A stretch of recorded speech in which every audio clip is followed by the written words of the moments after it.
سلام سلام سلام سلام سلام سلام سلام Peaceful, peaceful, peaceful, peace, peaceful, peace. Bismillah, alhamdulillah, assalamu alaikum.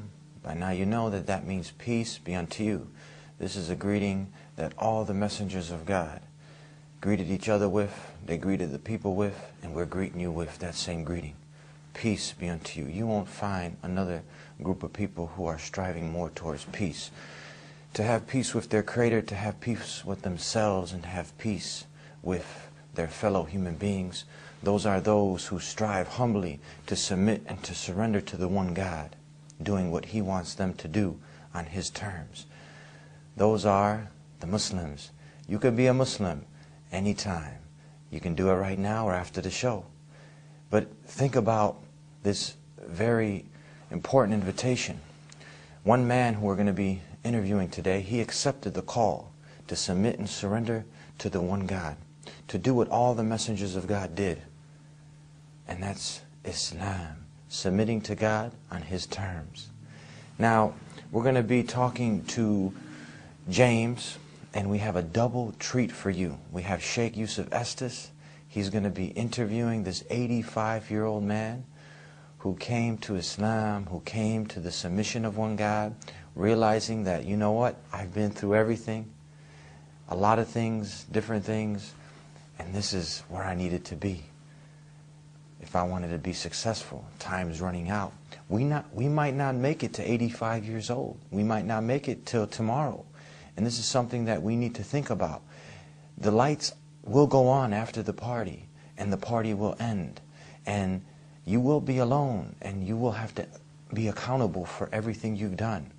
Life is not all about just chasing that man or woman or that good time. It's not all about the baseball game and the basketball game and chasing a position and getting a lot of wealth and money. There's more to this life. And it's up to you to be sincere enough within yourself and to want to know more. That's the first step. And then to ask the one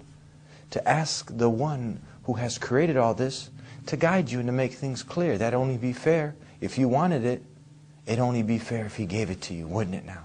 And He's willing to give it to you. He's willing to guide you, because that's one of His attributes. He's the most loving, the most merciful, and He's the guide. But you want it first to be guided. So we're going to see how this man James was guided, and Sheikh Yusuf Estes is going to be talking to him, and then we'll come back. So I hope you enjoy this week's episode of The Dean Show. Welcome to The Dean Show. No, I'm not Eddie. This is Yusuf Estes welcoming you to The Dean Show on behalf of Eddie and all the folks here at The Dean Show. Today's program is amazing and exciting with a lot of things happening. One of the biggest things of all, though, is an interview with a beloved brother of ours, a Muslim who came to faith of Islam in just recent months. And what's really interesting about this, he has spent more than 85 years on this planet in investigating faith, finding out about people, and we'll let him tell his own story. That and more is all coming up right here on The Dean Show. Alhamdulillah Rabbil Alameen. The praise to Allah, and we're now with our special guest today. We're with our brother James. James, yes, 85 years of age. I just hope I'm strong enough to go through this interview. My throat has been giving me trouble. Well, I was told that that's a brother just told me that's the gift of Hajj, is this special voice we get afterwards when we can't. I believe so. Well, I'm not alone in this, actually. Most of our companions in the party are in the same condition. So we're here. Tell us where we are. Where are we located? Well, we're located in Jeddah, in a rather nice hotel here. Not very far from Mecca. No, not very far. I don't know how many kilometers, but the journey time was about an hour or something like that. A lot depends on the traffic. Yeah, it does. So why would you and I, be here in a place usually associated with Arabs and that type of thing? Well, we're here as a newcomer to the Muslim faith. I'm bound to come here, if Allah wills, during my lifetime at least once. And I've been most fortunate with the people who have helped me come to the position I'm in today. And you're one of them, Brother Yusuf, to have this marvelous experience to come on this Hajj. It really has been. It's not been easy for me because I'm not as young as I used to be, and I'm not really, to be quite honest, used to a lot of crowds of people. But it's been worth it, and I've struggled on, and I think I've completed everything as it should have been done, inshallah. That and more. I've been with you right along, and I'm sure that you've done that and more, inshallah. And now we would like to ask you a question. Through your life, now you're 85 years old, mashallah, and this is, many people never attain that age.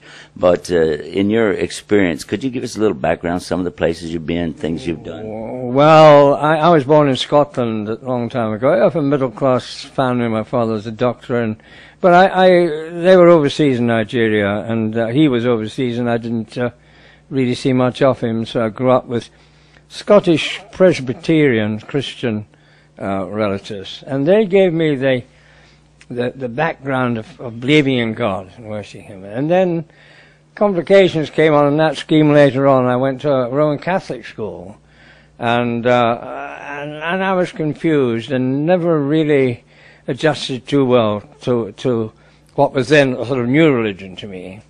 And then after the 5 years in the Air Force during the war, I went to... Now, which war would this be? The Second World War, yeah, Second World War, sorry. 1940s. Yeah, the 39 to 46, I think it's finished at 45. After that, I managed to obtain a job with a large company in the Red Sea based in Aden, and spent a year in London learning the business, and went out there. And that was when I first came into contact with people of the Muslim faith, mostly Arabian. Oh, so you're not a newcomer to meeting Muslims? No. I worked with them. We worked with all kinds of people there of different faiths. But I learned something about the Quran then and the Islam at that time, which would be about 1949 to 1952 when I was there. And then after that I came back to Britain for a short time because my contract wasn't renewed there. I'd like to have stayed there, but in many ways Allah was looking kindly on me because a lot of my friends didn't survive the sort of break-up of the colonial days in the British colony to what is now, and it's had a troublesome background. Then I went to Hong Kong for a short time, working in a business company there.